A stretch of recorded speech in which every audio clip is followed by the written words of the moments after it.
الصلاة والسلام عليك या रसूल अल्लाह वअला आलिका व अस्हाबिका या हबीब अल्लाह। अल्हम्दुलिल्लाह सुम्मा अल्हम्दुलिल्लाह। ये रमज़ानुल मुबारक का बाबरकत महीना चल रहा है। रमज़ान के रोज़े के हवाले से लफ्ज़ रोज़ा के लुग़वी माना, उसके इस्तिलाही माना और रोज़े की जो शराइत हैं, रोज़े की जो अक़साम हैं और रोज़े की तारीख़ जो है वो मैं अर्ज़ करूँगा। अल्लाह रब्बुल आलमीन से दुआ है कि मुझे हक़ कहने की तौफ़ीक़ अता फ़रमाए। प्यारे दोस्तों, रोज़े के लुग़वी माने यानी सौम, इसके लुग़वी माने हैं रुकना या छोड़ देना।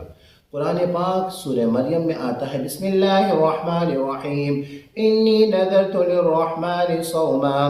बेशक मैंने रहमान के लिए बात ना करने की नज़र मानी। ये कुरान पाक में आता है।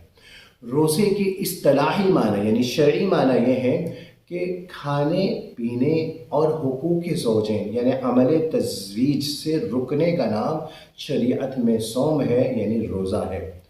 और रोज़े की शराइत ये है कि आक़िल हो यानी पहले तो मुसलमान हो, आक़िल हो, बालिग़ हो, नीयत का होना भी शराइत में से आता है और हैज़ व निफास से पाक होना भी शराइत में से है। रोज़े के अक़साम, रोज़ा फ़र्ज़ भी है, रोज़ा वाजिब भी होता है, रोज़ा जो है वो सुन्नत भी है, रोज़ा मुस्तहब भी है, रोज़ा नफ़िल भी है, रोज़ा मकरूह तंज़ीही भी है और रोज़ा मकरूह तहरीमी भी है। अब कौन से रोज़े जो फ़राइज़ में फ़र्ज़ हैं, वो रमज़ानुल मुबारक के जो बाबरकत महीने के रोज़े वो फ़र्ज़ में से आते हैं, फ़र्ज़ में हैं। और या फिर अगर किसी के रमज़ान के रोज़े क़ज़ा हो गए तो उस क़ज़ा रोज़ों का रखना भी फ़र्ज़ है। रोज़ा जो कफ़ारा क़सम के रोज़े भी फ़राइज़ में से आते हैं, कफ़ारा ज़िहार के रोज़े भी फ़राइज़ में से आते हैं, कफ़ारा क़त्ल के रोज़े भी फ़र्ज़ कहलाते हैं और हालत एहराम में शिकार करने की जज़ा के रोज़े और हालत एहराम में एहराम के मनाफ़ी काम करने की बिना पर जो फ़िदिये के रोज़े हैं ये भी फ़राइज़ में से हैं और ये कुरान पाक से साबित हैं। और अब वो रोज़ा जो वाजिब है वो है मन्नत का रोज़ा और ये वलयूफ़ू नुज़ूरहुम, ये भी कुरान पाक से साबित होता है। मुहर्रम के जो 9वें मुहर्रम के और 10वें मुहर्रम के जो रोज़े हैं ये सुन्नत कहलाते हैं। यौम अरफ़ा का रोज़ा भी सुन्नत कहलाता है और अयाम ईद के रोज़े मुस्तहब हैं। और जो एक दिन रोज़ा रखना और एक दिन रोज़ा छोड़ना जिसको यौम सौम दाऊदी कहते हैं ये भी मुस्तहब है। और जिन दिनों में रोज़ा रखना मकरूह नहीं है उन दिनों में रोज़ा रखना जो है वो नफिल कहलाता है। और जिन दिनों में यानी ईदैन के दिनों में, अयाम तशरीक़ के दिनों में रोज़ा रखना मकरूह है, तहरीमी है। अब ये रोज़े का सिलसिला जो है कब से शुरू हुआ है?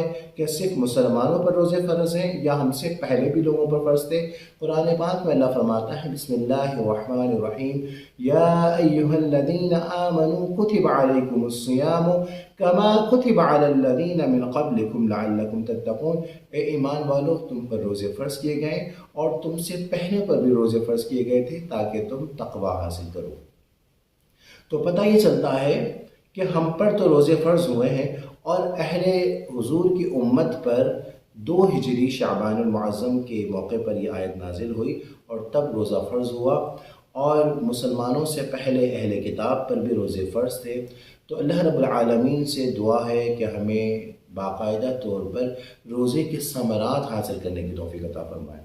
समरात से मुराद ये नहीं है कि रोज़े में जो हम फल खाते हैं वो नहीं है, बल्कि रोज़े की जो हिकमतें हैं, रोज़े की जो बरकतें हैं, रोज़े की जो रमूज़ हैं, रोज़े की वजह से जो हमारे जो रूह में जो ताज़गी है वो अता फ़रमाए और हमारे अंदर तक़वा भी हो।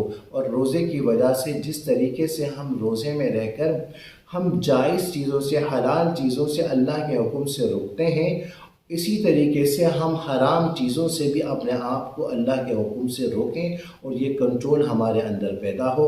व आखिर दावाना अल्हम्दुलिल्लाहि रब्बिल आलमीन।